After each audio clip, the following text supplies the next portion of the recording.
Oops, excuse the wobble. Don't want to make you seasick. Just checking out this machine. I've dropped stitches at the beginning, but that doesn't really matter because it's right near the beginning and the rest of it's hooked on okay. I'm just testing. It's actually going quite nicely. Once you get past that initial bit, oh, feeling a bit snagged. What's going on? Something going on there. Okay, what's that? Yeah, this is very nice actually. Okay.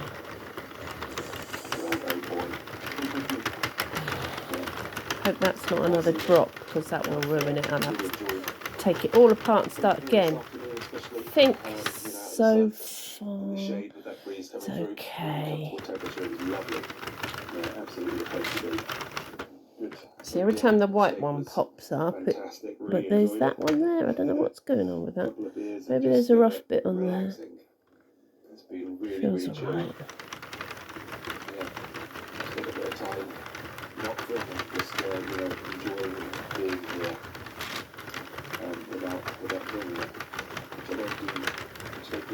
So every time the white one comes around, that's the whole round. And it makes a little click noise and it counts. There's a counter. Really nice little spot here. See?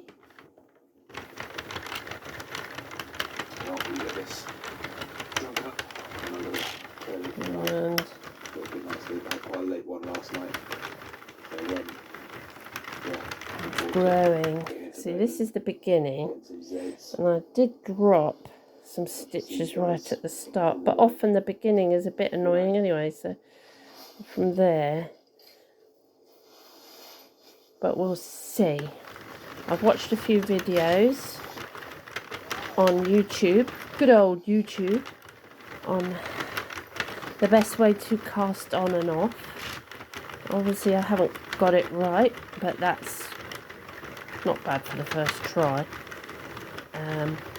And there's a clever way of doing it where you add an extra bit of a different colour, which is why there's some white here. And then you just keep going until the yarn runs out and it casts itself off. And you get rid of the white bit, or the contrasting bit. Here we go again, another little snag. It's always that peg. There must be a little snag on there. So it's that same peg. I'll have to have an investigation later. It's quite... There we go again, look, see? It's that same peg. Naughty peg. Naughty peg. Every time that noise comes round, I'll have to be ready to go, stop. There we go, look. Now there, look. Every time, it's just that one doesn't go down the whole way. Morning folks, I had a reasonably good night's sleep. I did wake up chilly. Okay, well I'll come back when I've got further along. So you may be able to see I've done quite a bit now, and the trick is apparently is to roll it up as it comes along, otherwise it starts to drag on the table and it can create dropped stitches. But actually it's coming along quite nice. Look at the way it's creating. I mean, they're a little bit wobbly in places, creating these rows. It looks pretty good. It's nice and neat. I've swapped hands because I don't want to overstress one shoulder. I always get a problem with my right shoulder. So we're going around and around and around. Just keep going for a few more minutes and I'll see if I can get to the end of the skein and do a cast off. I'll show you that in a minute. Okay, bye. So I've got back round to the blue shade on the ball of yarn, which isn't very much left of it now. There, it's quite a big one, so I'm not going to go the whole hog. and do the whole thing. I think it might be a mistake. But I started with this nice aqua blue. It's a really pretty colour actually, this ball of yarn. And they were quite cheap too. That's called Ferris Wheel. And that's by Lion brand. It's not very thick yarn. It's quite a thin weight.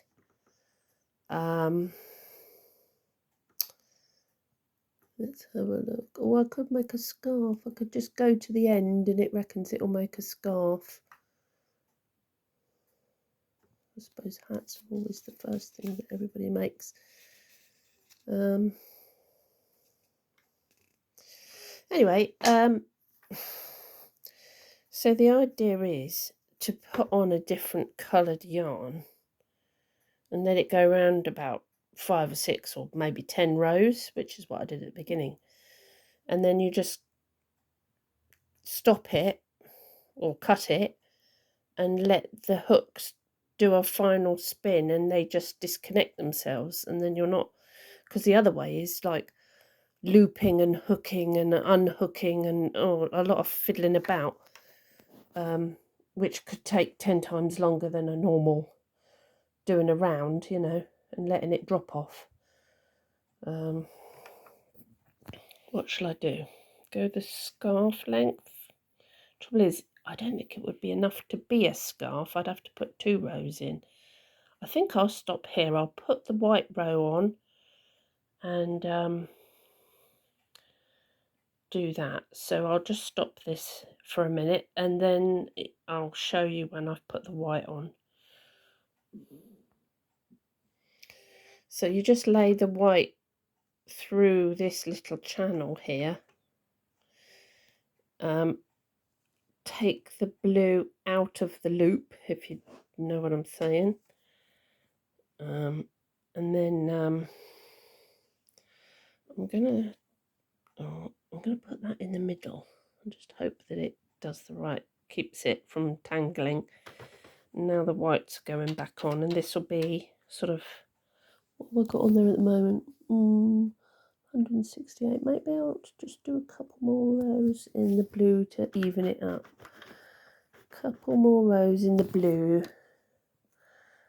Oh, might be a bit of a boo-boo there. Oh no, let's just go with it. Let's see what happens. Right, let's get that back in the channel because it's come out. Oh, where we go? Where did it go? Where did it go? So that blue should be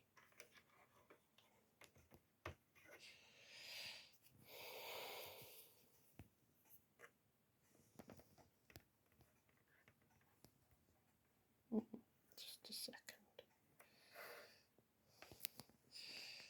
Put it through the tensioner. I hope. Right. I'll just pull that through a bit. Let's see, will it work? Probably dropped the stitch now, but never mind, eh? If it's all terrible,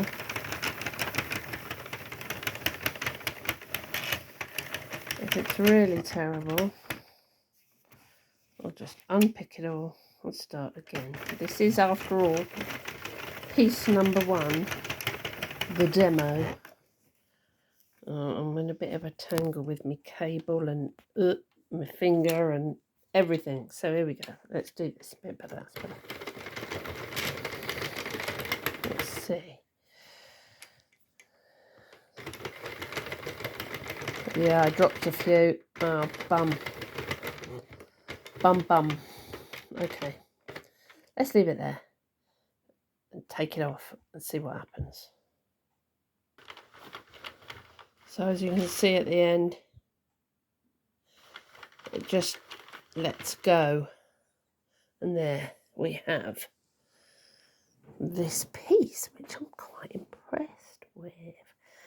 Right, let's just have a little look. I've got that still attached.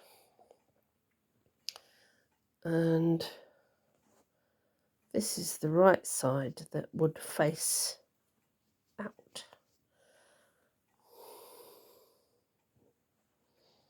Now, how much is there? Well, hey, that's pretty awesome. That's not quite a whole skein, that's about 3/4. And that's pretty enormous. See, and this white bit is the bit to get rid of, because what you do is, if I can think straight, you tuck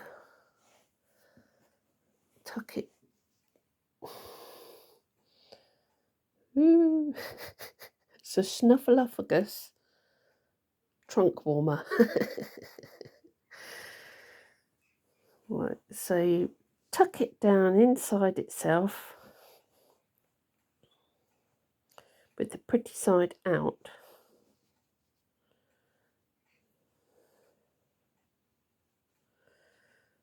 And put the seam edges together and stitch along using a crochet hook, which obviously those of you that know me know that's my forte. Now that's the beginning bit where it dropped, so I've seen ways of doing it. You just go through the loop and loop, loop, loop, loop, loop, back up through till you get to the top. So if I treat that as one corner, I can have that tucked in at the edge, so if it doesn't quite look as good as the rest, it won't really notice. I do wish I had a stand for my phone so I could do the filming and the chatting and the demo at the same time. Anyway, no worries. I'll do that and then I'll show you after.